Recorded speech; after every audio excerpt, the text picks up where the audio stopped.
With so many options, why choose Arizona State University? For me, the only online option was ASU because of the quality. Their faculty was really involved with their students and care about your personal journey. The dedication to my personal development from my professors, that's been extremely valuable to me.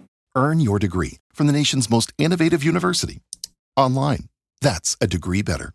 Explore more than 300 undergraduate, graduate, and certificate programs at asuonline.asu.edu.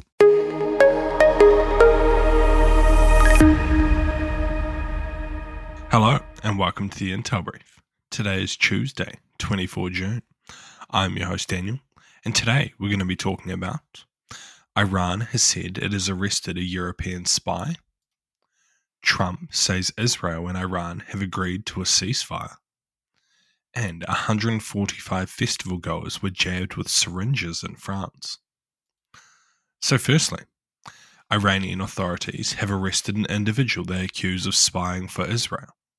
The state-run news agency said that an individual had been determined to be from a European country, but did not say which one. The agency reported that the suspect had entered Iran on a tourist visa. It has also said they have been gathering information on Iran's missile systems. Iran has arrested numerous people accused for spying for Israel, especially since Israel launched its barrage of strikes on the country just a week ago.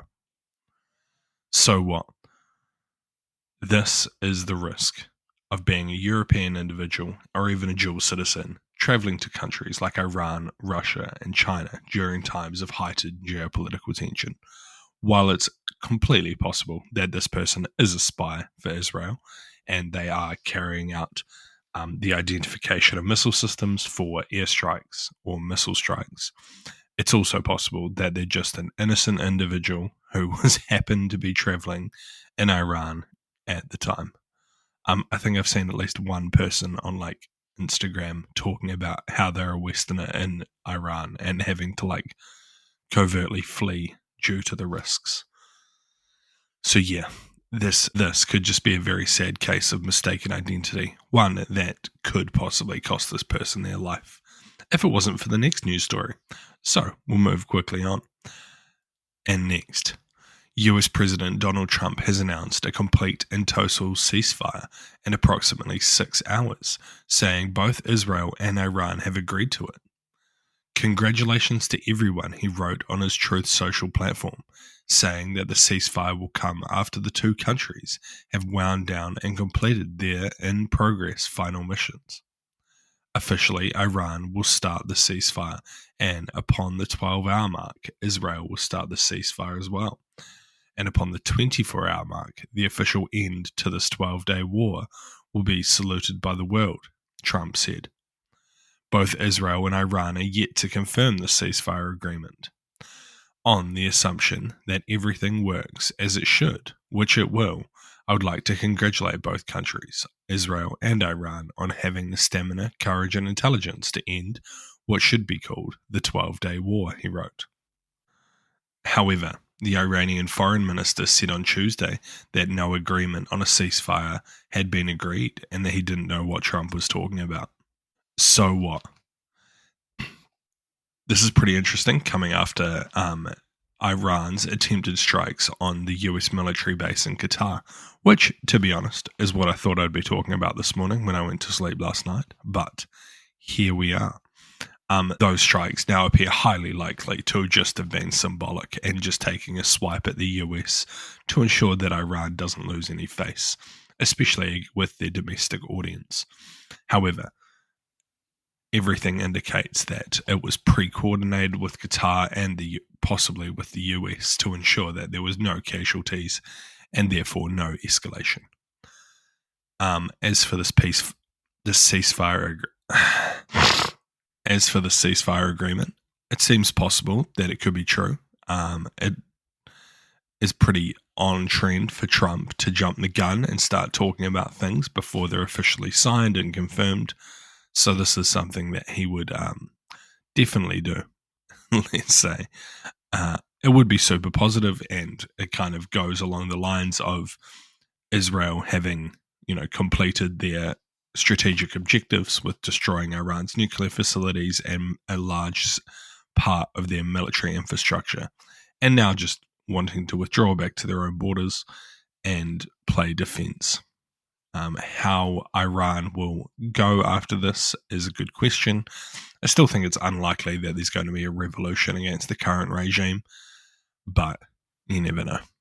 And lastly, French police on Sunday detained 12 suspects after scores of people reported being pricked with syringes at events across the country for an annual street music festival. And the name I can't pronounce because I don't speak French, took place all over France, with authorities reporting unprecedented crowds in Paris. The Interior Minister said that 140 people nationwide had reported being stabbed with needles during the outdoor music event, with police reporting 13 cases in the capital. Officials did not say if the cases were of so-called needle spiking with date-rape drugs such as Rohypnol or GHB. Officials did not say if the cases were so-called needle spiking with date-rape drugs such as Rohypnol or GHB. The drugs are used by the attackers to render the victims confused and vulnerable to sexual assault. In Paris, investigations were opened after 3 people, including a 15-year-old girl and an 18-year-old male, had reported being stabbed at separate incidents across Paris. So what? This is a pretty scary development, getting stabbed with a needle, because you don't know what's in it, obviously, but you also don't know if the needle's clean or anything about it. So it's a pretty crazy way to go about it.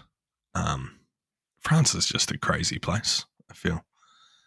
I don't really like the idea of this, so I don't think I'll be going to any French street music festivals anytime soon. And it's likely that there'll be an increase in security at other concerts to avoid this happening again, as 140 people nationwide is pretty crazy and kind of looks towards being possibly coordinated, which is also a scary idea. So yeah, something to keep an eye on if it does happen again and how the French kind of deal with it. So yeah, thank you for listening to the Intel Brief. I've been your host, Daniel, and I'll see you again tomorrow. See you.